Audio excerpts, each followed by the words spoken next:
రీసెంట్‌గా ఎక్కడ చేసినా మీ సాంగ్సే. మీ కొరియోగ్రఫీలో జరిగిన సాంగ్సే.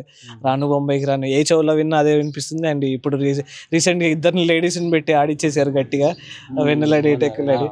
సో అది కూడా బాగా హిట్ అయింది కదా! సో ఎలా అనిపిస్తుంది? అంటే మీరు చేసిన సాంగ్స్ జనాల్లో ఎక్కడ చూసినా అవే వినిపిస్తా ఉంటాయి.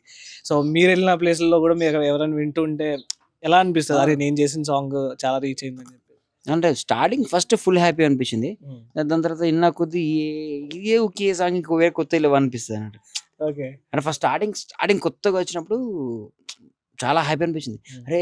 బయట ఎవరైనా ఆటోలో పోతుంటే మన అవును. సాంగ్ ప్లే చేస్తుంటారు. ట్రాక్టర్‌లలో ప్లే చేస్తుంటారు. షూటింగ్ వస్తున్నాయి కదా! హ్మ్. ప్లే చేస్తుంటారు. అరే! వీళ్ళు ఈ సాంగ్ చేశారని చెప్పి మామూలుగా మాట్లాడుతుంటారు కదా! అవును. ఫస్ట్ స్టార్టింగ్ బాగుండే. హ్మ్. దాని తర్వాత అంటే ప్రెజెంట్ ఓపెనింగ్ మాట్లాడొచ్చుగా. అవును. మాట్లాడొచ్చు. ప్రెజర్ అయితే ఇబ్బంది అనిపిస్తది. ఇబ్బంది. ఇవే సాంగ్స్ ఊకే అనిపిస్తది అన్నట్టు. సో అలా బోర్ కొట్టినప్పుడు అరే! దీన్ని మించి ఇంకొక సాంగ్ ఏదైనా తీయాలిరా. బోర్ కొట్టడం అంటేనే దాన్ని మర్చిపోవాలి నేను ఫస్ట్. ఆ! అది ఇక్కడ వినపడ్డది కదా! నేను హ్యాపీ ఫీల్ అవుతూ ఇంకొక సాంగ్ నేను చేయలేను. అవును. సో కొత్తదనం. ఇప్పుడు ఒక సాంగ్ అయిపోయింది. చేసాం జనాలకెళ్ళిపోయిందా? హ్మ్. అయిపోయింది. తర్వాత నెక్స్ట్ ఇంక ఏం చేయాలి? నెక్స్ట్ ఎట్లా చేయాలి? ఈ సాంగ్ ఇలా చేసాం. ఇంకొక సాంగ్ ఎలా చేయాలి? ఇంకొక సాంగ్ ఎలా చేయాలి? కొత్తగా ఎట్లా చేయాలి? అనేది ఆ మైండ్‌లోనే ఉంటాం కదా! అవును.